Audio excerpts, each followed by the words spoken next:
So when I was flying over from Canada, I was looking at the list of movies that they had available, and I noticed that there was a bunch of DC animated movies. Now, for those of you who have never had the pleasure of watching a DC animated movie, for whatever reason, they're randomly really good. All the ones I've seen, I've probably seen 4 or 5, they've all like been excellent. The animation quality's great. They're made for the target audience. Like, there's a relative lack of just random politics inserted into them. Like, they take the audience seriously. They try to tell a story. They try to have good characters, good dialogue. The voice acting's great. The animation's great. The pacing's great. It's really weird because they're this like string of quality and excellence, and they're way better than they have any right to be. They're definitely way better than the Marvel movies. Like, not even on the same planet. So I was looking through it, and 2 movies caught my eye.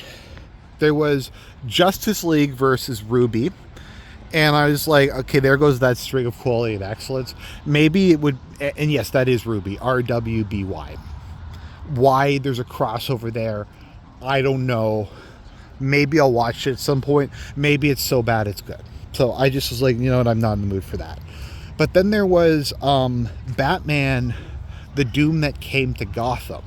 I'm like, you know, that kind of sounds like The Shadow over Innsmouth, or The Doom That Came to... That sounds like Lovecraft. And then I looked at it and I'm like, oh wow, this is a Batman H.P. Lovecraft crossover.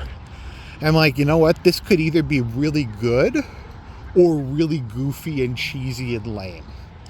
Fortunately, it was the former. Now, something I like about the DC animated movies is they're all very self-contained. They all take place in their own universe, and they tend to try to establish the lore and the rules of their particular universe. It helps if you kind of understand the generic background story, but I think you can watch them without even knowing about it, and they do a good job of kind of filling you in without too much exposition. So this one starts off, and this is kind of a big sloppy love letter to H.P. Lovecraft. And it was kind of surreal because it actually like was made by people who, it seemed to be made by people who like H.P. Lovecraft and like fans of his. And there was just a whole bunch of like little references thrown in, and like references to titles, quotes from the books, stuff like that. So the movie, so they take all the Batman characters and they have an original story. So Bruce Wayne is still Batman, but all the other characters are kind of like characters from H.P. Lovecraft. So Oswald Cobblepot is I forget what the name is, the professor is in the Mountains of Madness who goes to investigate.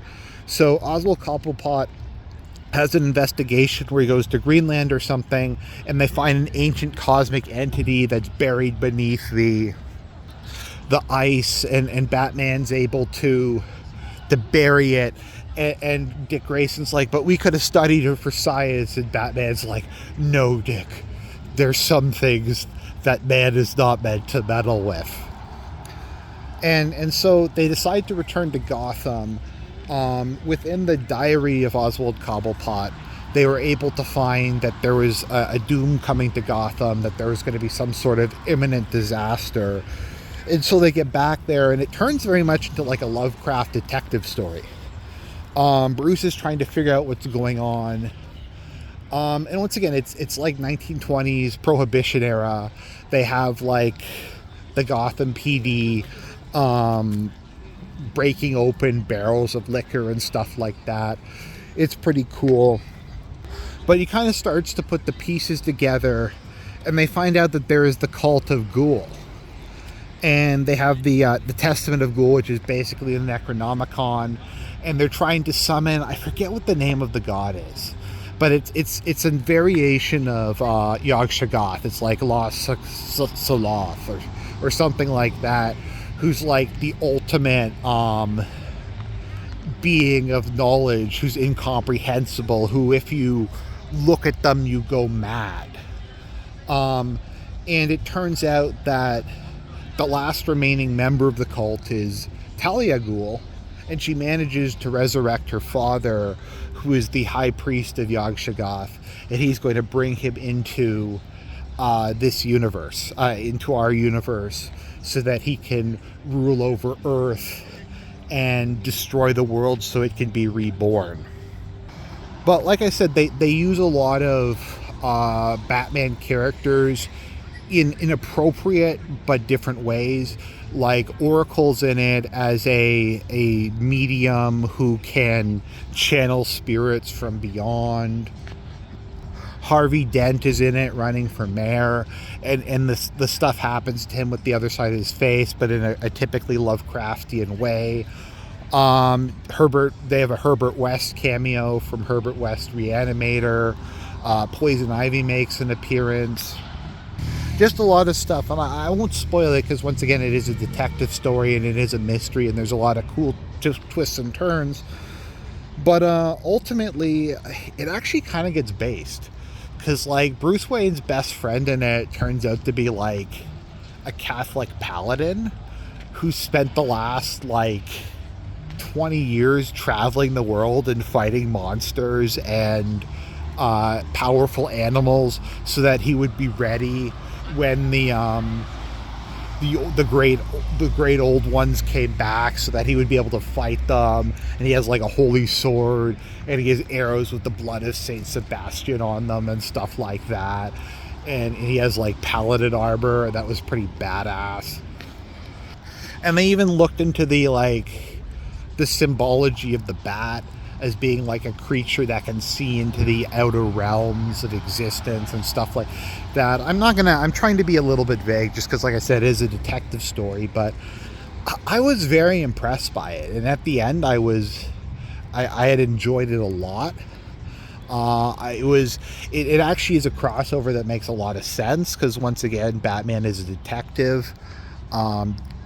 Lovecraft stories are often detective stories. There's already a lot of Lovecraft references in Batman to begin with, so it's just, why not go the extra step and just do a crossover? I do like with the DC animated movies how they're willing to do a lot of creative stories. I get it that a lot of these are pre-existing stories, but Batman Returns is a great movie. I haven't watched Red Sun yet, but it's cool that they made like an alternate timeline Superman. But no, I would definitely recommend giving Batman: The Doom That Came to Gotham a try. Really fun movie. Really good use of both Batman and Lovecraft, and combining kind of the best elements of both. Anyways, everybody, God bless, and I'll talk to you soon.